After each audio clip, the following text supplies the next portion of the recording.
Okay ठीक आहे बाळांनो, लास्ट लेक्चर आपण सेरीज बद्दल थोडी चर्चा केली होती की जर दोन स्विचेस सेरीज मध्ये असतील तर त्याचा लॉजिकल फॉर्म काय होतो. ओके, आज आपण ते थोडंसं रिपीट घेणार आहे कारण की पॅरलल साठी आपला सेरीज समजणं गरजेचं आहे. मग ओके ठीक आहे बाळांनो, तुमच्यासमोरचे काळजी झालंय त्याची अरेंजमेंट सगळी लिहिली आहे. ओके, आपण लास्ट लेक्चर स्टडी करत होतो अरेंजमेंट ऑफ स्विचेस. स्विचेसचं अरेंजमेंट किती टाईपचं आहे? दोन टाईपचं. एकतर स्विचेस सेरीज मध्ये असतील और पॅरलल असतील. बरोबर आहे, म्हणजे स्विचेस एकतर सेरीज मध्ये असतील किंवा पॅरलल असणार आहे. बरोबर बाळांनो? ओके, आता याला पुढचा मुद्दा येतो, सेरीज मध्ये असतील तर हे स्विचेस एका समोर एका लाईनवर असणार आहे. बरोबर आहे, ही सिरीज कनेक्शन. ओके, जर सिरीज मध्ये असतील तर बघा डोक्यात ठेवा, आपण S1 ला आसपास काय रिप्रेझेंट करणार आहे? P. S2 स्विचला Q आणि लॅम्प साठी S. मग डोक्यात ठेवायचं हे इम्पॉर्टंट आहे. The series of switches S1 and S2 represent P and Q. म्हणजे सिरीज म्हणजे काय असतो? अँड. जर स्विचेस सेरीज मध्ये असतील तर तो अँड असतो. ओके, मग जसं आपण स्टेटमेंट मध्ये ट्रुथ टेबल काढायचं तसा इथे काय काढला जातो? इनपुट आउटपुट टेबल किंवा त्याला स्विचिंग टेबल सुद्धा म्हणतात. मग हा इनपुट आउटपुट टेबल आणि स्विचिंग ट्रुथ टेबल मध्ये काय फरक आहे? तर इनपुट आउटपुट टेबल आणि ट्रुथ टेबल सेम आहे, पूर्ण सेम आहे. फक्त काय होतं, ट्रुथ टेबल मध्ये आपण TF घेतो. बरोबर आहे, स्विचिंग टेबल किंवा इनपुट आउटपुट टेबल मध्ये आपण T च्या ऐवजी 1 घेतो आणि F च्या ऐवजी 0 घेतो. काय आयडिया की T च्या ऐवजी 1 घ्यायचा आणि F च्या ऐवजी 0 घ्यायचा. बरोबर आहे, हाच फक्त फरक आहे स्विचिंग टेबल आणि तुमच्या ट्रुथ टेबल मधला. ओके, मग ठीक आहे, मग आपण सांगा ट्रुथ टेबल मध्ये P च्या व्हॅल्यूज काय घ्यायचो? जर 4 व्हॅल्यू असतील P ला तर 2T 2F. मग T च्या ऐवजी 1 येईल, मग 2 1 2 0. बरोबर आहे, नंतर Q च्या काय होतो? TF TF, मग 1 0 1 0. बरोबर आहे, आधा डोक्यात ठेवा, only T and T is T, otherwise F. बरोबर आहे, म्हणजे ओनली 1 and 1 is 1, अदरवाइज 0. हे तुमचं ट्रुथ टेबल नुसारचं लॉजिक. बरोबर आहे, पण बाळा नाही मी तुम्हाला सांगून ठेवतो इथे जो आपण अँड लिहिलाय, अँड वर्क ऍट मल्टिप्लिकेशन, म्हणजे जास्त घोळ राहणार नाही. स्विचिंग टेबल मध्ये जास्त घोळ राहत नाही. अँड म्हणजे काय घ्यायचं? मल्टिप्लिकेशन करून पहा. 1 into 1 1, 1 into 0 0, 0 into 1 0, 0 into 0 0. बरोबर आहे, म्हणजे अँड हे कशासारखं वर्क करतं? तर मल्टिप्लिकेशन सारखं वर्क करतं. कुठे? स्विचिंग टेबल मध्ये. बरोबर आहे, मग जसा आपण हा अँड पाहिला, हा अँड आपला काल झाला होता, आज आपण ऑर पाहायचा म्हणजे पॅरलल पाहायचा. बरोबर आहे, समोरासमोर मुद्दाम डायग्राम कंपॅरिझन जमली पाहिजे. तर मी कालचा पार्ट रिपीट घेतला सिरीजचा. ओके बघा, स्विचेस इन पॅरलल. आता सिरीज म्हणजे एका लाईनवर होत, पॅरलल म्हणजे दोन वेगवेगळ्या लाईनला पॅरलल झाले पाहिजे. याला हा पॅरलल झाला, ही लाईन याला पॅरलल आहे, ही वरची लाईन आहे S1 ची, S2 ची लाईन आहे, पॅरलल आहे. पॅरलल म्हणजे एकमेकाला ऑर मध्ये असतात. सिरीज म्हणजे ऍड. तसं पॅरलल जर असेल तर पॅरलल म्हणजे काय असतं? ऑर. पॅरलल म्हणजे काय असतो? ऑर. सिरीज म्हणजे ऍड आणि पॅरलल म्हणजे ऑर. म्हणजे आपण S1 ला P म्हटलं, S2 ला Q म्हटलं, P and Q are in parallel. Parallel म्हणजे काय? ऑर. का? तर पाहून घेऊ आपण ऑर एकमेकाला पॅरलल. समजा इकडनं करंट निघाला, हा जोडला तर इकडनं निघून जाऊ शकतो किंवा इकडनं जाऊ शकतो. म्हणजे हे स्विच याला कसं आहे? पॅरलल ऑर मध्ये हे दोन्ही एकमेकाला कंटिन्युअस नाही, हा किंवा हा चालू जरी लॅम्प ग्लो होणार आहे. मॅडमला बाळांनो काय करायचं? तो लॅम्प कधी ग्लो होईल त्याची कंडिशन चेक करायचं, म्हणजे इनपुट आउटपुट टेबल घ्यायचं. बरोबर का? आता इनपुट आउटपुट टेबल काय असेल? P Q आणि इथे काय येणार आहे? P or Q. आता सांगितल्याप्रमाणे इनपुट आउटपुट टेबल हा ट्रूथ टेबल प्रमाणेच आहे. ट्रूथ टेबलला तुम्ही पी ला 4 व्हॅल्यू असला काय घ्यायचे? टी टी एफ एफ, बरोबर ना? मग टीच्या ऐवजी घ्यायचा 1 1 0 0. बाळांनो हे परत फिजिक्स मध्ये आहे तुम्हाला. इथे जर समजलं तर फिजिक्स मध्ये जास्त त्रास होणार नाही. ते नंतर सेमीकंडक्टर वगैरे लास्ट लागतं.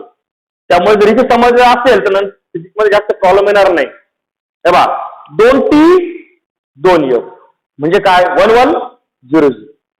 ओके. क्यूच्या आलेला आपण काय घ्यायचो? टी एफ म्हणजे 1 0 1 0. काय केलं?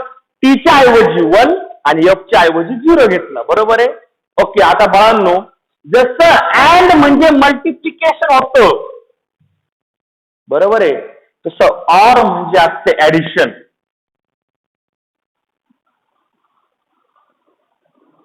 ऑर म्हणजे काय असते? ऍडिशन. पण बाळांनो हे बायनरी नंबर्स, बरोबर आहे? बायनरी नंबरची ऍडिशनचा रूल थोडासा वापरायला लागतो इथे. आता तो नीट ऐका.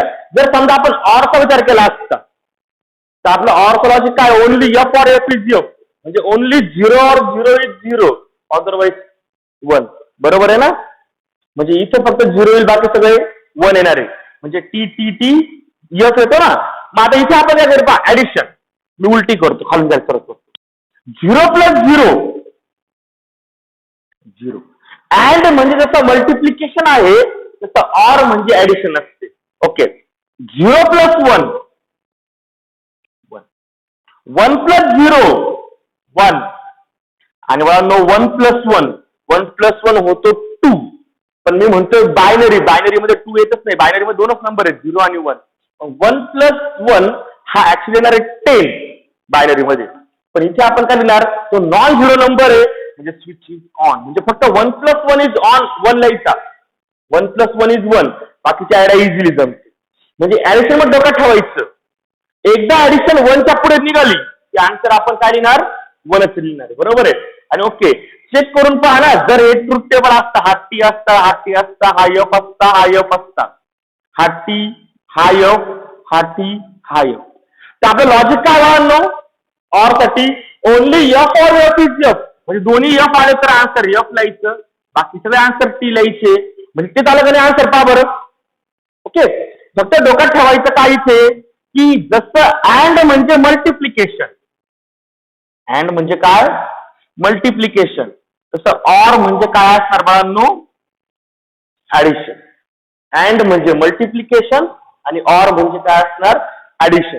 पण आता ऍडिशन करताना रूल काय आहे की 1 प्लस 1 प्लस 1 प्लस 1 यायला लागले. एकदा व्हॅल्यू 1च्या पुढे गेली ती किती वेळा ऍड करत बसला तरी आन्सर किती यायचं? 1. म्हणजे स्विच चालू आहे, चालू स्विच मी किती वेळा दाबलं चालूच राहणार आहे, बरोबर? ते बंद होणार आहे का? नाही. किंवा आणखीन काही वेगळं होणार आहे का? नाही. व्हॅल्यू 1 म्हणजे स्विच ऑन आहे. ओके. आता मग इथे जी कंडिशन दाखवली, लॅम्प दाखवली, म्हणजे यांचं म्हणणं काय? पॉवर आपण सर्किट मध्ये पाहू.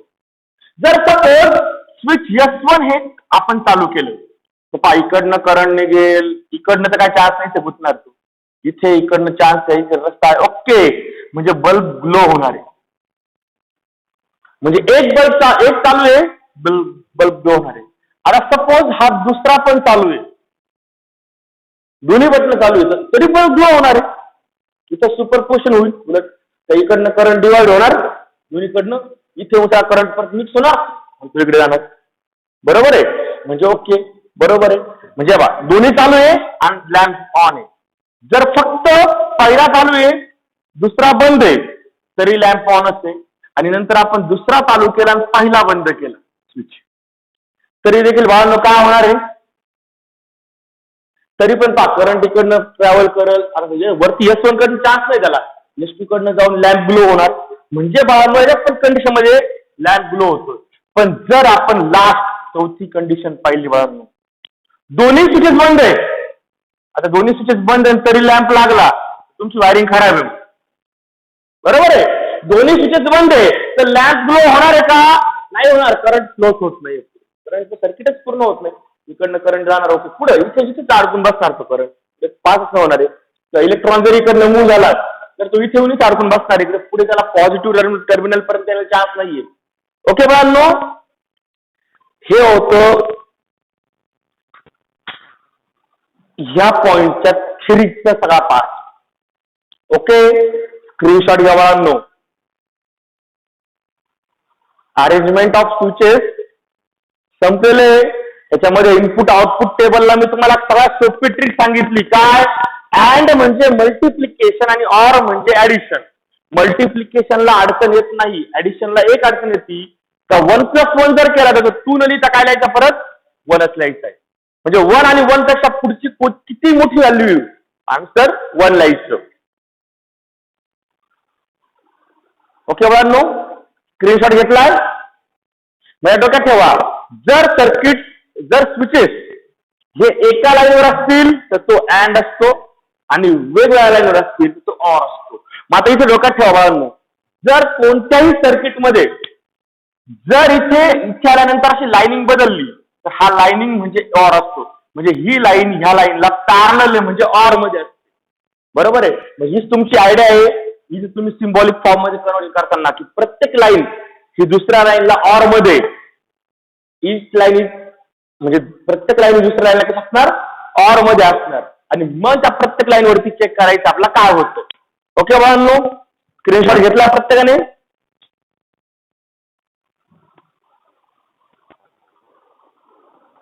स्क्रीनशॉट घेतलाय?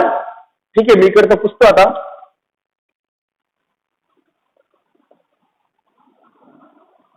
ओके, खाली घ्या. Solved example. Solved example. Question number 1. Solved example नाव टाकायचंय पटकन. Question number 1.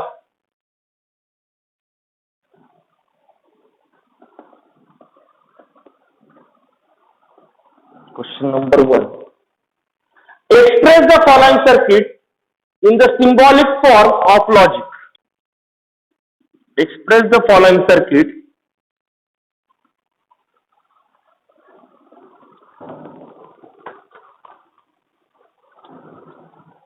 solved example say question number 1. Express the following circuit. Express the following circuit in the symbolic form. In the symbolic form of logic and write the input output. Write the input output table. Input output table. Okay बाळांनो, यांचं म्हणणं असं आहे की तुम्हाला circuit दिलेले त्या सर्किटचा लॉजिकल फॉर्म म्हणजे आपलं स्टेटमेंट सारखं PQ मध्ये आणायचंय आणि त्यानंतर त्याचा इनपुट आउटपुट टेबल बनवायचं आहे. बरोबर आहे बाळांनो? मतलब first example number 1 solved example आहे बाळांनो.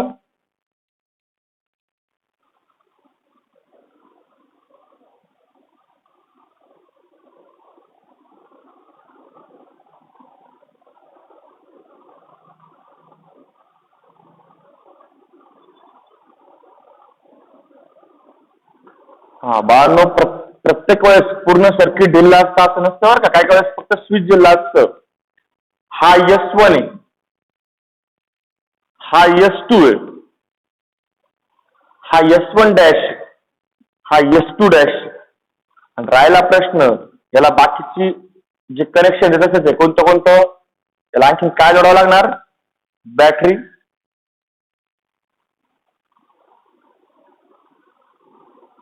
आणि लॅम्प.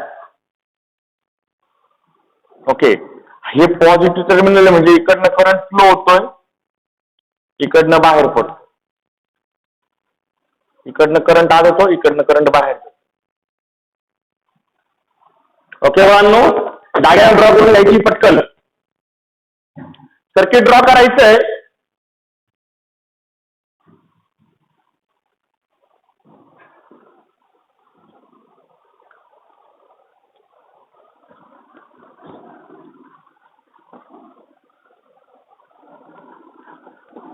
केलंय सर्किट ड्रॉ.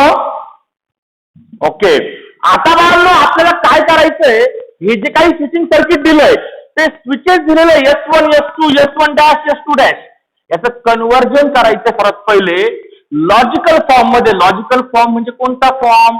PQ चा सिम्बॉलिक फॉर्म. बरोबर आहे. म्हणजे याला तुम्हाला PQ मध्ये आणायचंय. जर तुम्हाला याला PQ मध्ये आणायचं असेल तर काय करावं लागेल? सर्वात पहिले ते P आणि Q स्पेसिफाय करून घ्यावं लागतील का कोणाला P म्हणायचं कोणाला Q म्हणायचं. बाळांनो असं एक्झाम्पल आलं की सर्वात पहिले पाहिजे S1 आणि S2 पर्यंत आणलाय फक्त. बरोबर आहे. मग बाळांनो सोल्युशन काय होणार?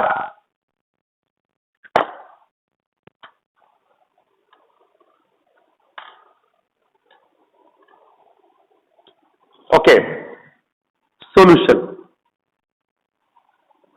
लेट. हा आता बघा सर्वात पहिले S1 आलाय. स्विच S1 ला आपण काय दाखवतो लॉजिकल फॉर्म मध्ये? P. P इंडिकेट काय? P इंडिकेट काय दिलं होतं? P indicate switch S1. Q indicate switch S2.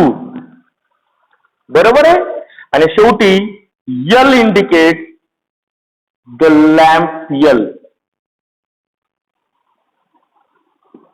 बरोबर आहे. इथे मी निगेशन लिहिले नाही. जरी लिहिले तरी काय फरक पडत नाही. जर P म्हणजे S1 आहे तर मग निगेशन P म्हणजे काय असतो? Switch S1 dash. Negation Q म्हणजे काय असेल? Switch S2 dash. बरोबर वाढलो. ओके. निगेशन पण लिहिले आपण. आता सगळ्यात महत्वाचा मुद्दा आहे जे जे काही सर्किट आहे, हे जे काही स्विचिंग सर्किट आहे डोक्यात ठेवा बाळांनो, याच्याशी आपला काही घ्यायचं नाही बाकीच्याशी. आपलं सर्किट एवढं आहे फक्त. आपल्याला फक्त एवढ्या आता सिम्बॉलिक फॉर्म लिहायचा. बरोबर आहे. मग बाळांनो हा सिम्बॉलिक फॉर्म कसा लिहिणार पहा सर्वात पहिले. मग खाली देअरफॉर द सिम्बॉलिक फॉर्म किंवा given circuit is expressed as काही गिवन सर्किट is expressed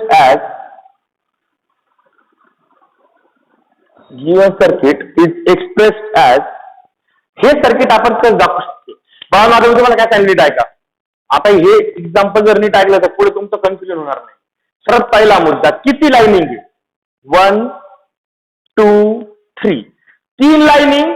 एका लाईनला एक ब्रॅकेट करायचं म्हणजे 3 लाईन्स आहे म्हटल्यावरती 3 ब्रॅकेट. रफ करतो 2 मिनिटं समजून घ्या नंतर मग आपण क्लिअर करू. 3 ब्रॅकेट.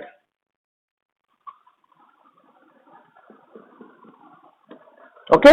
हा आता ह्या लाईन, ही लाईनीला पॅरलल आहे, ही लाईनीला पॅरलल आहे. पॅरलल म्हणजे ऑर. म्हणजे बाळांनो हे जे ब्रॅकेट हे एकमेकाला ऑर असणार. म्हणजे जितक्या लाईन तितके ब्रॅकेट आणि सगळे ब्रॅकेट एकमेकाला कशी लिहितो आपण? ऑर मध्ये लिहितो. बरोबर आहे. अरे बाळांनो बरोबर आहे. ओके. मग आता पुढचा मुद्दा येतो पावर का. मग साहेब पहिला ब्रॅकेट म्हणजे पहिली लाईन म्हणजे पहिला ब्रॅकेट आहे. मग पहिल्या लाईन वरती फक्त S1 आहे. S1 म्हणजे कोण? P. संपलं. ब्रॅकेट संपला, लाईन संपली, खालच्या दुसऱ्या ब्रॅकेट मध्ये S2 म्हणजे कोण? Q. ओके. लाईन संपली, ब्रॅकेट संपवला. तिसऱ्या लाईन मध्ये म्हणजे तिसऱ्या ब्रॅकेट मध्ये S1 डॅश. S1 म्हणजे P आणि डॅश म्हणजे निगेशन. म्हणजे हा आला निगेशन P. पण पुढे पहा हा सिरीज मध्ये इथे. हे तर सिरीज मध्ये आहे ना. हे सरळ एका लाईनवर आहे. एका लाईनवर म्हणजे सिरीज. मग S2 म्हणजे काय? तर Q. निगेशन Q झाला हा, कारण डॅश आहे आणि सिरीज म्हणजे अँड. बरोबर बाळांनो. म्हणजे आपला सिम्बॉलिक फॉर्म काय आला? दॅट इज हे दोघं जर आपण मोकळे घेऊ शकतो. P or Q or negation P and negation Q is equivalent to lamp. Okay, हा आता तो इक्वॅलेंट टू लॅम्प दाखवला नाही तरी काही फरक पडत नाही आपल्याकडे. ओके, तेव्हा हे आलं तुमचं आन्सर. आता हे दोघं जण आहेच ना. आता हे बा पी और क्यू और ब्रॅकेट म्हणजे तिघ जण एकमेकाला ऑर मध्ये, माझ्या कोणत्याही दोघांना ब्रॅकेट जरी दिला असं काय फरक पडला असता का रे? नाही. मग आपण ह्या दोघांना ब्रॅकेट देऊया. अडचण बोला. ब्रॅकेट दिला नाही दिला काय फरक पडत नाही, पण सारखं ऑपरेशन आहे. हा हा आणि हा एकमेकाला ऑर मध्ये, आपण कोणत्या दोघांचे ग्रुप करू शकतो. असोसिएटिव्ह लॉ आहे, सर मी ब्रॅकेट देऊन टाकला. सिंगल सिंगल आहे. ओके, तर बाळांनो हे आलं तुमचं आन्सर. ओके, आता याचा मला काय बनवायचं आहे?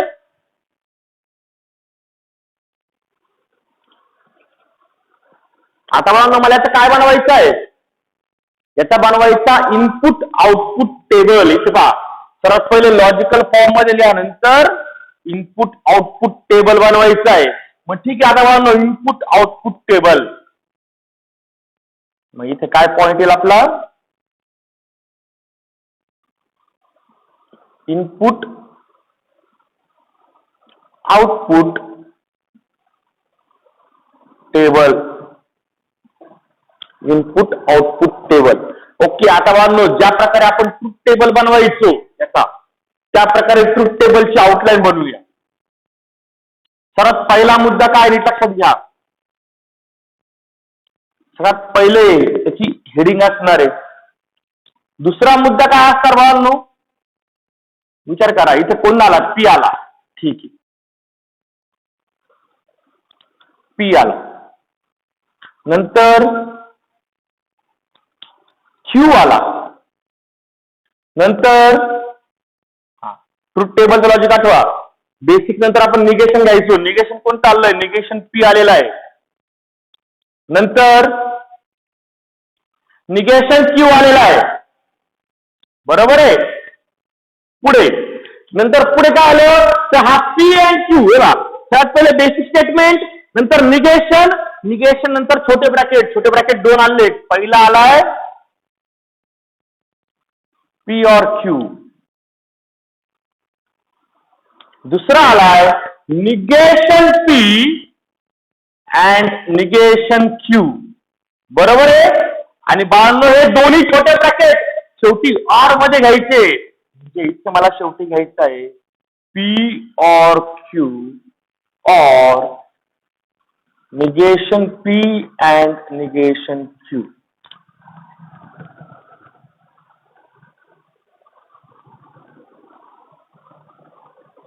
ओके बाळांनो, हा आता पी आणि क्यू चाललाय, आर आलेला नाहीये, म्हणजे 4 व्हॅल्यूज असणार आहेत.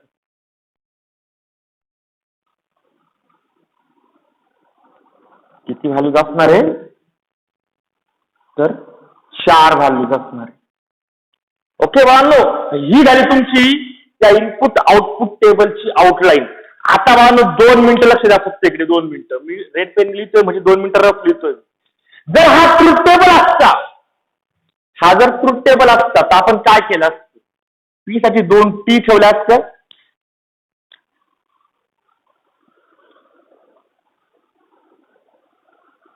ओके, पी साठी आपण 2 टी ठेवल्या असत्या आणि 2 एफ. क्यू साठी टी एफ टी एफ. मानले का प्रत्येकाला? ओके, पण आता हा ट्रूथ टेबल नाहीये, हा इनपुट आउटपुट टेबल आहे. मग काय करायचं बाळांनो? टीच्या ऐवजी घ्यायचा 1 आणि एफच्या ऐवजी काय घ्यायचा? 0. मग बाळांनो लॉजिक काय होईल? पावर का इथे आपल्याला 2 टी 2 एफ लिहायचे ना, म्हणजे 2 1 2 0. बरोबर आहे. इथे 1 0 1 0. ओके, जसं टीचं निगेशन एफ आणि एफचं निगेशन टी, तसं 1चं निगेशन 0 आणि 0चं निगेशन 1. सर्वात पहिले मला पीचं निगेशन घ्यायचंय. पीचं निगेशन 1चं निगेशन 0, 1चं निगेशन 0, 0चं निगेशन 1, 0चं निगेशन 1. बाळांनो आपण जेवढे ट्रूथ टेबल घेतलेत तेवढे ट्रूथ टेबल कोणीच घेत नाही. ते ट्रूथ टेबल जर तुम्हाला समज असतील, हे समजा जास्त अवघड नाहीये का? ट्रूथ टेबल मध्ये आपण टी घ्यायचो त्या टीच्या ऐवजी तर फक्त 1 घ्यायचं आहे आणि ट्रूथ टेबल मध्ये तुम्ही F घ्यायचे, तर F जागी काय घ्यायचं आहे, 0 घ्यायचं आहे. बाकी बाळांना जास्त इश्यू नाहीये. ओके. हा, पुढे निगेशन क्यू. या क्यूचं निगेशन, 1चं निगेशन 0, 0चं निगेशन 1, 1चं निगेशन 0, 0चं निगेशन 1. आता बाळांनो हा कॉलम पहा, पी और क्यू. पी इथे आहे, क्यू इथे आहे. या पी आणि क्यूचा ऑर घ्यायचा. बाळांनो मी तुम्हाला ऑरचं लॉजिक सांगितलेलं आहे. काय ऑर म्हणजे काय असतो, ऑर म्हणजे काय असतो, ऑर म्हणजे असतो ऍडिशन. कोणाचं ऍडिशन घ्यायचं, पी आणि क्यू ची ऍडिशन घ्यायची. तर काय सांगितलं, 1 + 1 2 न लिहिता किती लिहायचा, 1, 1 + 0 1, 0 + 1 1 आणि 0 + 0 0. बरोबर आहे. त्यानंतर पुढचा कॉलम पहा, निगेशन पी म्हणजे हा आणि निगेशन क्यू म्हणजे हा. ह्या दोघांचं घ्यायचं अँड. अँड ऑर म्हणजे ऍडिशन आणि अँड म्हणजे काय बाळांनो, अँड म्हणजे काय, मल्टिप्लिकेशन. मग करा मल्टिप्लिकेशन. ह्या दोघांचं मल्टिप्लिकेशन 0 × 0 0, 1 × 0 0, 0 1 × 0 0, 1 × 1 1. बरोबर आहे. आणि म्हणून लास्ट ह्या दोघांचा घ्यायचा आहे ऑर. बरोबर आहे. ह्या दोघांचा काय घ्यायचं आहे, ऑर. ऑर म्हणजे काय असते बाळांनो, ऍडिशन. ज्या दोन लास्ट कॉलमची ऍडिशन, सेकंड लास्ट आणि थर्ड लास्ट, त्या दोन कॉलमची ऍडिशन लास्ट मध्ये उतरायची. 1 + 0 1, 1 + 0 1, 1 + 0 1, 0 + 1 1. बरोबर आहे. ओके बाळांनो, स्क्रीनशॉट घ्या.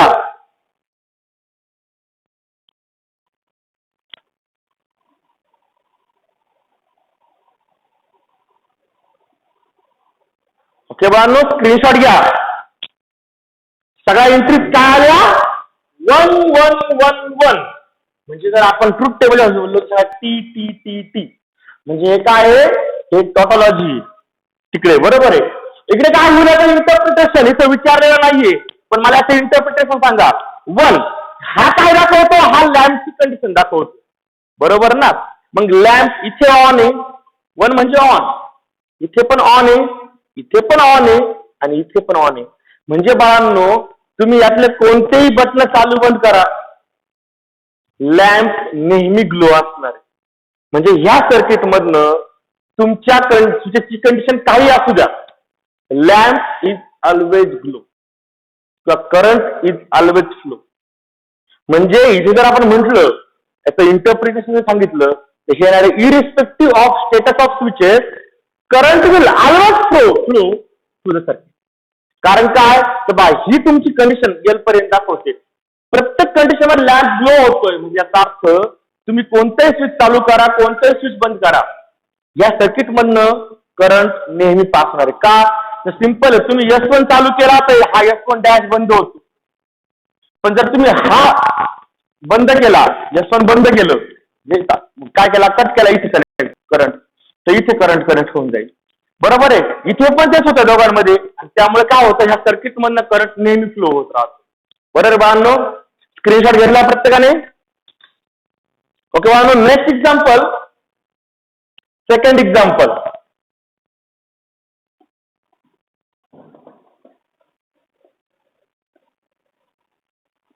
बाळांनो नोटबुक क्लिअर करा. बऱ्याच जणांचा नोटबुक क्लिअर नसणार आहे. नोटबुक क्लिअर करायची आहे प्रत्येकाला. Second example.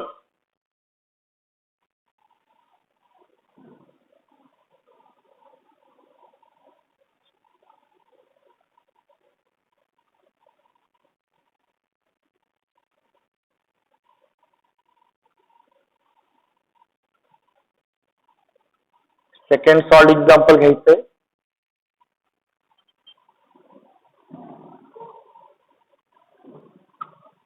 ओके, सर्वात पहिले मी स्विचचा पार्ट बनवून घेतोय.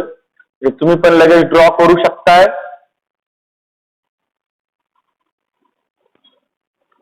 S1 S2 S1 dash S2 dash इथे आहे S3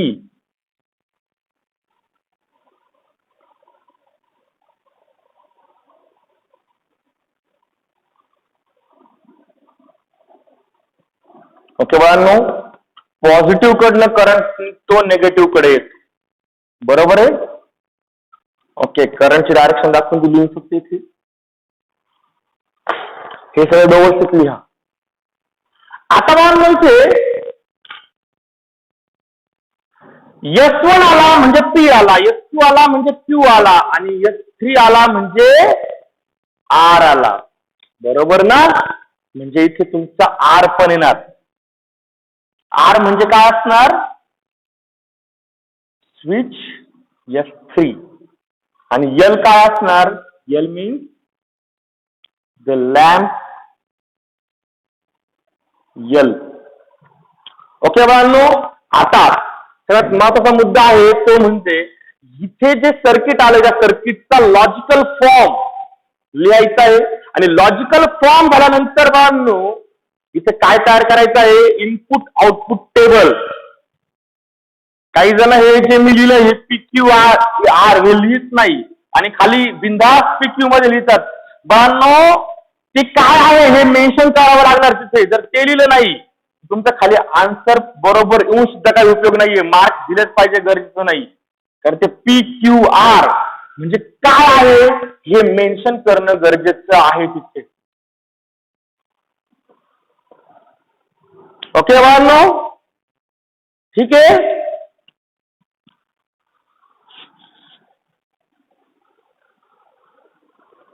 ओके आता बाळांनो मला सिम्बॉलिक फॉर्म लिहायचा आहे हे पहा हे एक स्विच आहे कॉम्बिनेशन मधलं आणि दुसरं स्विच आहे हे तर एका लाईनवर म्हणजे अँड मध्ये बरोबर आहे इथे दोन लाईन्स म्हणजे एकमेकाला ऑर मध्ये हा इथे सिरीज मध्ये म्हणजे अँड मध्ये एका लाईनवर असेल तर अँड आणि जर दोन दोन वेगळ्या लाईनवर असतील तर ऑर माझा ह्या मित्राला या दोघांची लाईन सुरुवात करतो हे दोन आहेत दोन लाईन्स म्हणजे दोन ब्रॅकेट येतील सर्वात पहिले मग बाळांनो इथला हा पहिला ब्रॅकेट पहिल्या ब्रॅकेटमध्ये कोण S1 अँड S2 म्हणजे P अँड Q नंतर दुसरी लाईन बदलली म्हणजे ऑर दुसरा ब्रॅकेट S1 डॅश म्हणजे negation P and S2 dash म्हणजे निगेशन Q बरोबर आहे हे कंबाईन स्विच झालं मग याला मी एक ब्रॅकेट टाकून देतो स्क्वेअर ब्रॅकेट आणि हा S3 जो आहे या कंबाईन स्विचला सिरीज मध्ये पुढे बरोबर आहे त्याच लाईन बरोबर होतो पुढे म्हणजे हा अँड मध्ये अँड S3 म्हणजे काय तर बाळांनो हा आला तो सिम्बॉलिक फॉर्म बरोबर आहे आता याचा घ्यायचा इनपुट आउटपुट टेबल R आलाय म्हणजे एकूण 8 व्हॅल्यूजचा टेबल असणार आहे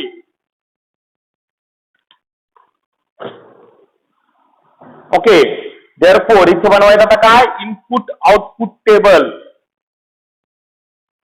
इनपुट आउटपुट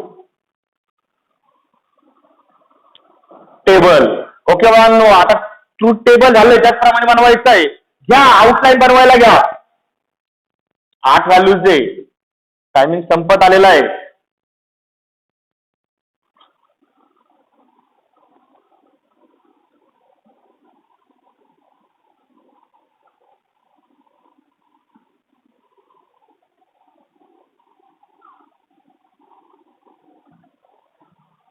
ओके त्यानंतर सर्वात पहिले इथं P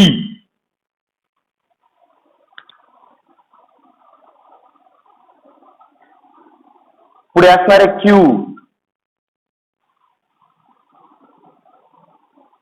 पुढे R आलेला आहे R आता हा R आलाय म्हणून आपण 8 व्हॅल्यूज घेतलेल्या आहेत ट्रूथ टेबल मध्ये बरोबर आहे ओके त्यानंतर आता कोणाचे निगेशन आले निगेशन P आला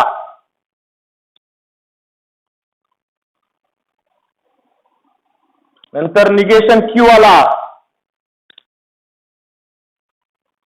बरोबर आहे निगेशन झाल्यानंतर छोटे ब्रॅकेट तो आहे सर्वात पहिले P अँड Q नंतर आहे निगेशन P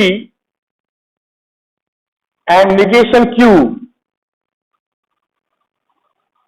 नंतर बाळांनो मोठा ब्रॅकेट तो असणार आहे ह्या दोन ब्रॅकेटचा ऑर म्हणजे P अँड Q और negation P and negation Q.